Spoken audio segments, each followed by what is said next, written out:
इतिहास में एक ऐसा समय भी था जब स्वर्ग के दरवाजे खुले, लेकिन रोशनी के लिए नहीं, बल्कि अंधकार के लिए।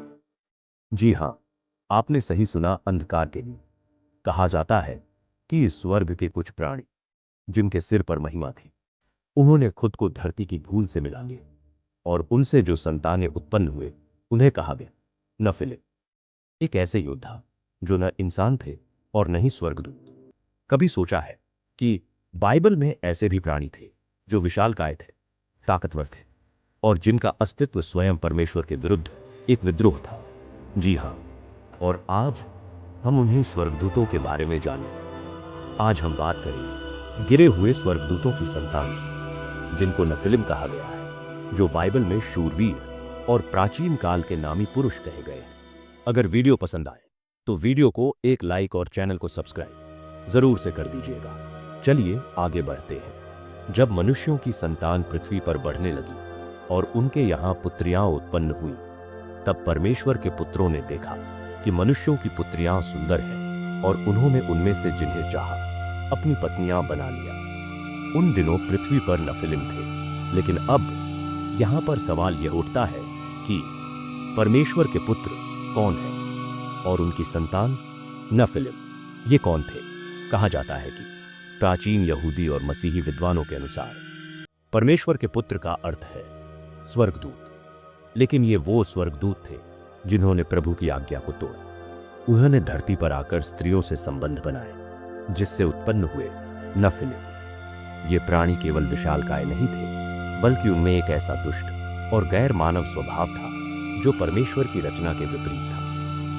नफिलिम शब्द का अर्थ है गिरे हुए, गिराए हुए या ध्वस्त करने वाले। ये न तो पूरी तरह मनुष्य थे और न ही पूरी तरह देवदूत। वे बेहद विशाल, बुद्धिमान और हिंसक थे। बाइबल इन्हें शूरवीर और प्राचीन काल के नामी पुरुष कहती है। ऐसे योद्धा जिन्होंने सभ्यताओं को गिराया, राज्य बनाए और लोगों पर भय थोप दिया। क्या आपने कभी सुना है मिस्र पिरामिड्स के रहस्य के बारे में, और माया सभ्यता के देवी देवताओं की विशाल मूर्तियों के बारे में, या फिर भारत और ग्रीक के देवताओं की कहानियां? कई इतिहासकार मानते हैं कि इन सभ्यताओं की देवताओं की कहानियां असल में नफिलिम और गिरे हुए स्वर्गदूतों से जुड़ी हो सकती हैं। हनोक की पुस्तक कहती है कि नफिलिम ने मनुष्यों को जादू, खगोल शास्त्र, युद्ध कला और यहां तक कि गर्भपात जैसी बुरी विद्याएं सिखाई हैं। और इन सभी कामों के कारण जब पृथ्वी पाप से भर गई, तब प्रभु ने नूह को चेताया और पृथ्वी पर प्रलय लाया। उत्पत्ति 6 उसका 5 कहती है, तब यहोवा को मनुष्यों की बुराई देखकर खेद हुआ और उसने कहा, मैं धरती से मनुष्य को मिटा दूंगा। प्रलय सिर्फ पाप का न्याय नहीं था, बल्कि नफिलिम के रक्त को मिटाने का एक तरीका भी था। लेकिन अब सवाल यह है कि क्या वो पूरी तरह मिट गए? क्या नफिलिम समाप्त हो गए? कहा गया है कि प्रलय के बाद भी बाइबल में विशालकाय लोगों का जिक्र मिलता है। गिनती 13 उसके 33 में लिखा है, जब इज़राइल के जासूस कनान देश में गए, उन्होंने कहा कि हमने वहां नफिलिम देखे, अनाक के वंश। हम अपनी दृष्टि में टिड्डियों जैसे थे। व्यवस्था विवरण 3 उसके 11 में लिखा है। बाशान का राजा ओग, जिसका पलंग लोहे का था और 13 फीट लंबा था। एक शमूएल 17 गोलियत, जो एक रफाई वंश का नफिलिम वंशज माना जाता है। इससे पता चलता है कि नफिलिम की नस्ल प्रलय के बाद भी किसी रूप में बची रही। कुछ मसीही मानते हैं कि नफिलिम की आत्माएं मरने के बाद दुष्ट आत्माएं बन गई।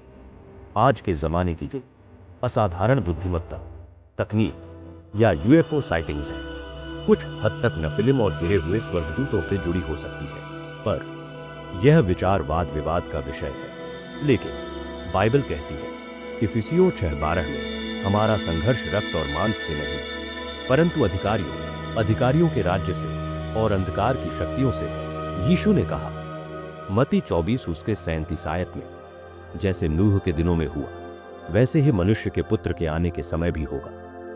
क्या इसका मतलब यह हो सकता है कि अंत के दिनों में फिर वही दुष्टता या शायद वही नफिलिम की आत्माएं दुनिया में सक्रिय होंगी? देखा जाए तो बाइबल की भविष्यवाणियां स्पष्ट है। अंत समय में धोखा, दुष्टता और झूठे चमत्कार फैलेंगे और शैतान के सेवक इज्ज्वल स्वर्गदूतों के समान प्रकट होंगे। प्रिय मित्रों, अंत में मैं आपसे बस यह कहना चाहता हूं कि नेफिलिम का इतिहास केवल रोमांच या डर की कहानी नहीं है। यह एक आत्मिक चेतावनी है कि जब मनुष्य परमेश्वर की सीमाओं को तोड़ता है, जब हम ज्ञान या शक्ति के नाम पर पवित्रता को भूल जाते हैं, तो परिणाम केवल विनाश होता है। परमेश्वर हमें बुला रहे हैं पवित्रता, विनम्रता और विश्वास के मार्ग पर चलने के लिए। आज भी वो आत्माएं घूम रही हैं जो अंधकार से जन्मी थीं, लेकिन अगर तुम यीशु के रक्त से ढके हो तो कोई दैत्य, कोई छाया, कोई दुष्ट आत्मा तुम्हारा कुछ नहीं बिगाड़ सकती। यीशु मसीह में हम विजयी हैं। नेफिलिम का अतीत भले ही अंधकार से भरा हो, हमारा भविष्य प्रकाश से भरा है, क्योंकि हम मसीह के हैं। अगर यह जानकारी आपको आत्मिक रूप से जागरूक कर रही है तो वीडियो को शेयर करें और बाइबल के सत्य को फैलाएं। हमारे चैनल सोल विद क्राइस्ट को सब्सक्राइब करना न भूलें और इस वीडियो को लाइक जरूर करें। आपका एक एक सपोर्ट हमें प्रभु के वचन को और भी दूर तक पहुंचाने में मदद करता है। जय मसीही की।